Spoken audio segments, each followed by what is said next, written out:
И здравейте хора! Днеска правя втора част на обаданата барлога.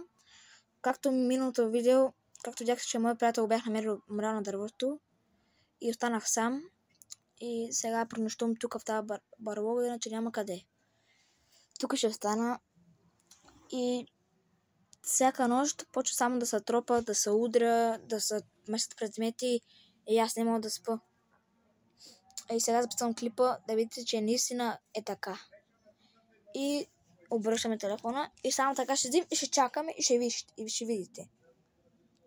Сега е късно вечер и сега така ще седим.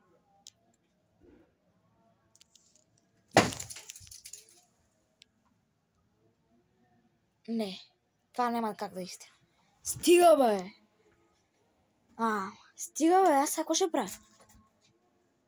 Тропнали се още един път, отивам зади и проверявам дали има някой.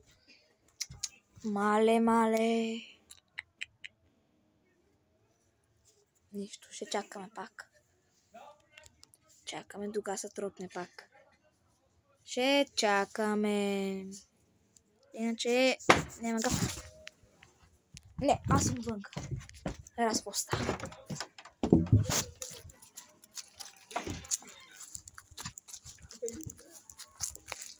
Просто отивам за днес.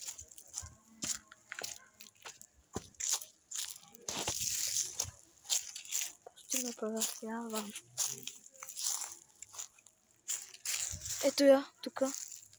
Нема никой. Има същото дърво. Точно е тук го бяхме намерили. Моля ти се, приятеля, оставаме на мира. Моля ти се. Мале.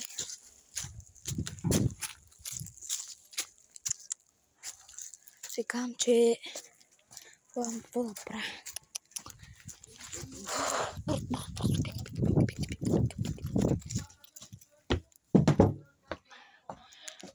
И тук сме хора. Чакай. Тук сме хора. След да спирам клипа. Ще видя кога да кача трета част. И това беше от мен. Чао!